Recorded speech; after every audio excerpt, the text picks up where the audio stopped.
जय हिंद फ्रेंड, हिंदी और प्राइड में आप सभी का स्वागत है। जैसे कि हम भक्ति काल संबंधी PYQ करा रहे हैं और ये उसका अगला पार्ट है।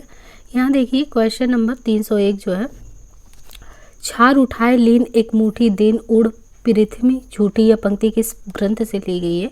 तो ये पंक्ति जो ली गई है जैसी कि जो पद्मावत महाकाव्य रचा गया वहाँ से लिया गया है। चंदायन के रचनाकार मुल्ला दाऊद हैं, आखिरी कलाम के जायसी हैं, रामचरितमानस के तुलसीदास हैं। आचार्य रामचंद्र शुक्ल प्रेमाख्यानक परंपरा की पहली रचना किसे मानते हैं? तो देखिए शुक्ल जी द्वारा की प्रेमाख्यान का जो पहली परंपरा का रचना है उसको शुक्ल जी किसको मानते हैं? तो ये कृतबन कृत मृगावती को मानते हैं। जैसे मुल्ला दाऊद के चंदायन को राम कुमार वर्मा द्वारा देखते हैं, ऐसे शुक्ल ने प्रेमाख्यानक परंपरा की पहली रचना कुतबन के द्वारा जो मृगावती 1501 ईस्वी में रचा गया उसको मानते हैं, जबकि राम कुमार वर्मा ने मुल्ला दाऊद कृत चंदायन को पहला प्रेमाख्यानक काव्य माना है, ग्रंथ माना है। और बाकी गणपति चंद्र गुप्त ने असाइद की हंसावली को और द्विवेदी ने ईश्वर दत्त सत्यवती कथा को, तो चार लोग चार अलग अलग प्रकार के ग्रंथों को माना है। निम्नलिखित में से किसे कासिम शाह की रचना कहा गया है? तो हंस जवाहिर कासिम शाह की, चंदायन मुल्ला दाऊद की, सत्यवती कथा ईश्वर दास की, मृगावती कुतबन की, ये सभी कवि भक्ति काल के सूफी काव्यधारा के कवि हैं। आचार्य रामचंद्र शुक्ल ने कुतबन को प्रेम मार्गी शाखा का पहला कवि माना है।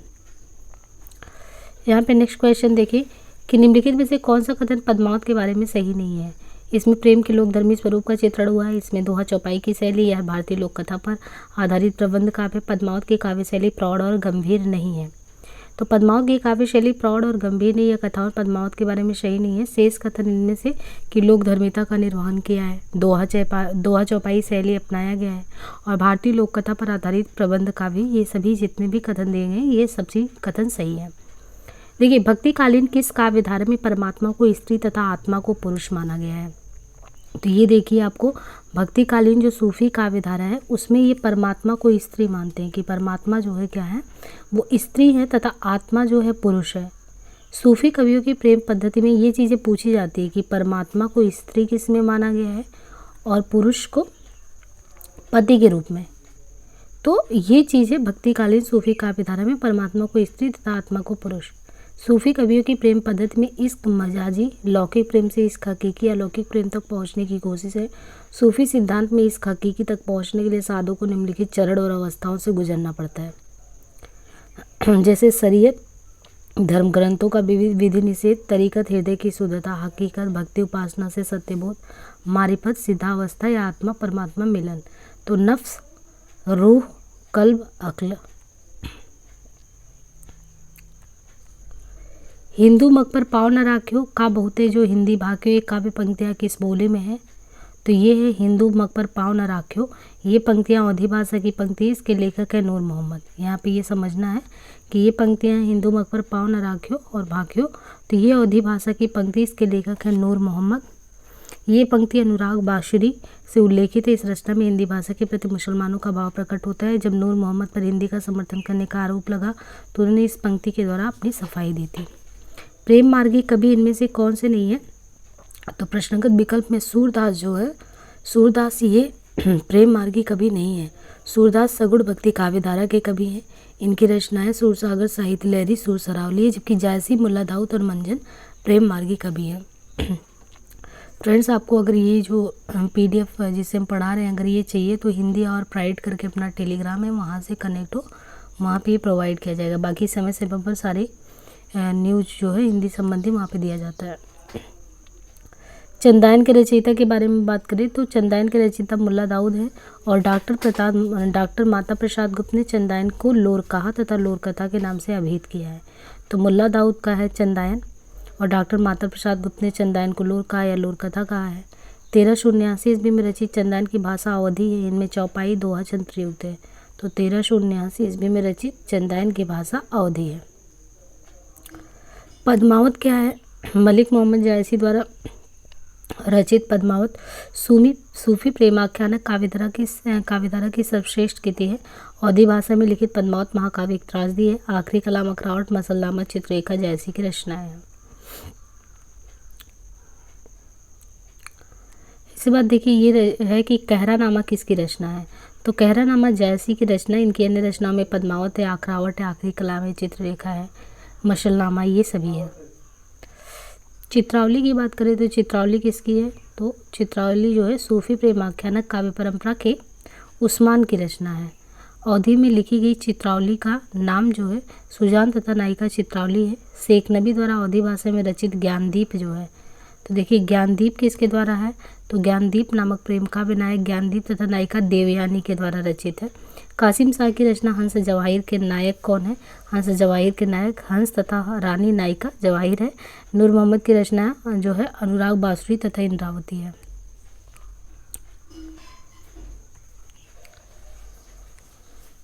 पद्मावत की विधा क्या है, तो भक्ति काल की प्रेमाख्यानक काव्य परंपरा में देखिए मलिक मोहम्मद जायसी द्वारा रचित पद्मावत जो कि प्रबंध काव्य, इसमें चित्तौड़ के राजा रतन सेन एवं सिंघल की राजकुमारी पद्मावती के प्रेम विवाह विवादातर जीवन के मार्मिक चित्रण किया गया है।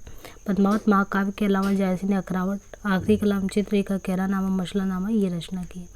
निम्नलिखित में से ज्ञानदीप के रचनाकार कौन है, तो यहाँ पे अगर देखें तो ज्ञानदीप 1619 ज्ञानदीप के रचनाकार 1619 में शेख नबी, चित्रावली 1613 उस्मान, हंस जवाहिर 1731 कासिम शाह, अनुराग बासरी 1764 नूर मोहम्मद, इंद्रावती 1744 नूर मोहम्मद।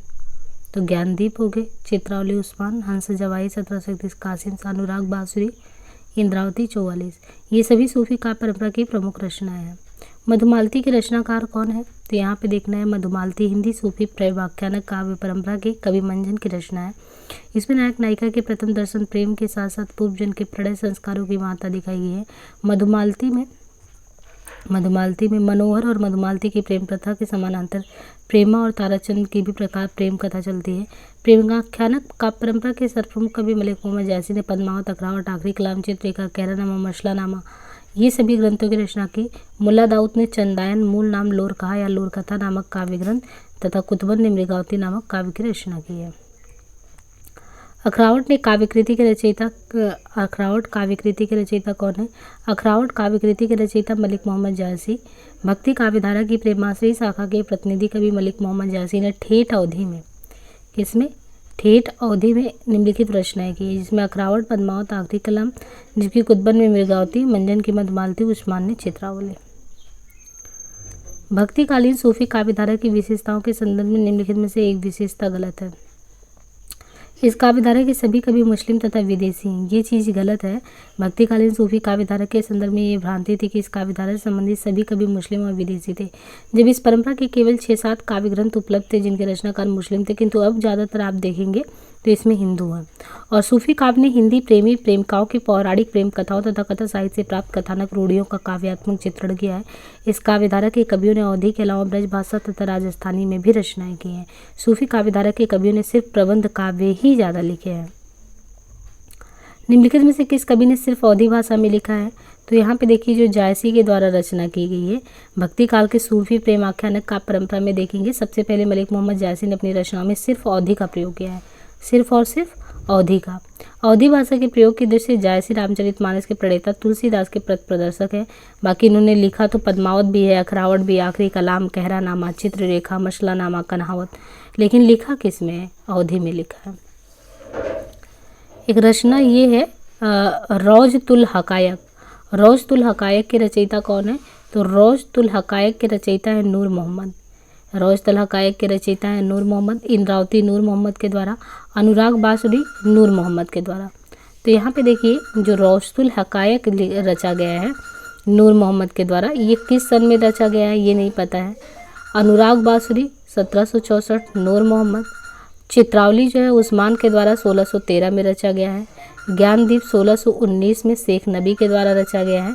तो ये देखिए कि कुछ रचनाओं के बारे में बताया गया है कि कौन सी रचना जो है ये कब। हंस जवाहिर 1731 में कासिम शाह के द्वारा। तो नूर मोहम्मद की अगर देखिए अतुल हकायक नामक ग्रंथ फारसी भाषा में रचा गया तथा अन्य सभी रचनाएं अवधी भाषा में रचित प्रेमाख्यानक काव्य ग्रंथ है। हिंदी भाषा में रचना करने पर किस सूफी कवि को मुसलमानों का उपलम्ब सुनने को मिला था, तो हिंदी भाषा में रचना करने पर सूफी कवि जो थे नूर मोहम्मद को मुसलमानों का उपलम्ब सुनने को मिला था। नूर मोहम्मद को इंद्रावती अनुराग बासुरी इनके द्वारा रचित ग्रंथ है। इनका एक और ग्रंथ फारसी भाषा में रचित रौज़तुल हकायक भी है। चंदायन 1379, मुल्ला दाऊद, मृगावती 1503, कुतबन, मधुमालती 1545, मंजन, पद्मावत 1540, जायसी। शुक्ल के अनुसार मृगावती का रचनाकाल 1501 है। निम्नलिखित कवियों में से किसने प्रेमाख्यानक काव्य की रचना नहीं की है? कवि अब्दुल कादिर ने प्रेमाख्यानक काव्य की रचना नहीं की है। किसने? कवि अब्दुल कादिर ने प्रेमाख्यानक काव्य की रचना नहीं की है। जबकि मुल्ला दाऊद ने चंदायन की तथा जायसी ने पद्मावत की प्रेमाख्यानक रचना की तथा उस्मान ने चित्रावली की। निम्नलिखित काव्यांश में विरह की किस दशा का वर्णन है? तो विरह की यह तन जारो छार के कहो कि पवन उड़ाए, मक तेहि मारग उड़े पैर कंत धरे जा पाओ। तो ये किसके द्वारा उपयुक्त काव्यांश में विरह की अभिलाषा दशा का वर्णन है? उक्त पंक्ति जायसी द्वारा रचित पद्मावत से उद्धृत है। जायसी द्वारा रचित ग्रंथ है पद्मावत, अखरावट, आखिरी कलाम।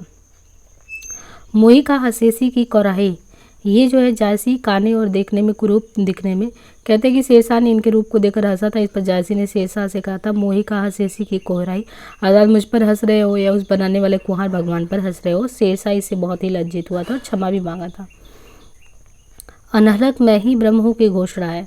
मंसूर एक कवि और तसव्वुफ सूफी के प्रवर्तक विचारकों में से एक थे। कौन? मंसूर, जिनको सन 1922 में अब्बासी खलीफा अल मुक्तदर के आदेश पर बहुत पड़ताल करने के बाद फांसी पर लटका दिया गया था। इनको अनहलक के लिए जाना जाता है, जो भारतीय अद्वैतवाद के अहम ब्रह्मास्मि के बहुत करीब है। तो कौन है ये? मंसूर।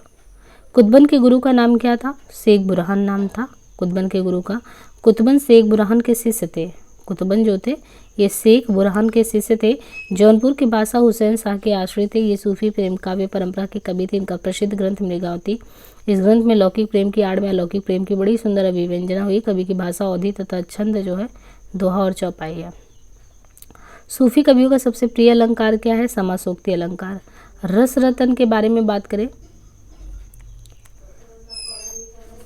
तो रस रतन के रचयिता कौन है? पोहकर।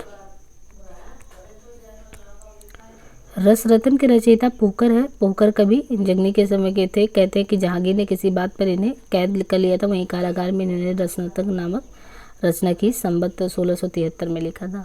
सूफी काव्य पद्धति का अंतिम ग्रंथ कौन सा है? तो सूफी काव्य का अंतिम ग्रंथ इंद्रावती है। सूफी काव्य का अंतिम ग्रंथ इंद्रावती है। शुक्ल ने नूर मोहम्मद कृत इंद्रावती को सूफी आख्यान का अखंडित परंपरा की समाप्ति माना है। इंद्रावती में कलिंग राजकुमार और आगमपुर के राजकुमारी इंद्रावती की कहानी है। नूर मोहम्मद द्वारा रचित अन्य ग्रंथ अनुराग बासुरी भी है। रौजतुल हकायक फारसी भाषा में। पद्मावत में रतन सेन जो है वो किसका प्रतीक है? तो पद्मावत में रतन सेन मन का प्रतीक है। जैसी द्वारा रचित ये ग्रंथ है। और 14 भुवन जो है मानव पिंड का है, चित्तौड़ शरीर का है, रतन सेन मन का है, सिंगल दिप हृदय का है, पद्मावती बुद्धि, हीरामन तोता गुरु का, नागमती भोगविलास का। मलिक मोहम्मद जायसी के प्रसिद्ध प्रबंध काव्य के बारे में बात करें तो मलिक मोहम्मद जायसी के प्रसिद्ध प्रबंध काव्य पद्मावत के बारे में तो कुल कितने खंड हैं? कुल 57 खंड है यहाँ पे। और इनका जो प्रमुख अलंकार है यानी 57 खंड है और प्रमुख जो अलंकार है वो उत्प्रेक्षा अलंकार है। जैसी द्वारा रचित महत्वपूर्ण ग्रंथ में अखरावट, आखिरी कलाम, चित्ररेखा, कैरनामा, मसलानामा ये सभी आते हैं। और मृगावती के रचनाकार कुतबन है। मधुमालती, मंझन, परमाल रासों के रचनाकार जगनी आलखंड के नाम से भी जाने जाते हैं। सूफी काव्य परंपरा का एक ग्रंथ है इंद्रावती। सूफी काव्य परंपरा का एक ग्रंथ है इंद्रावती। तो इंद्रावती को नूर मोहम्मद के द्वारा रचा गया था। सूफी काव्य परंपरा के ग्रंथ इंद्रावती को नूर मोहम्मद ने रचा था। इस ग्रंथ में कालिंजर के राजकुमार आगमपुर की राजकुमारी इंद्रावती की प्रेम कहानी शुक्ल जी ने नूर मोहम्मद को इंद्रावती से सूफी आख्यान खंडित परंपरा की समाप्ति मानना है। इनके द्वारा रचित ग्रंथों में अनुराग बासुरी, रौजतुल हकायक ये सभी है।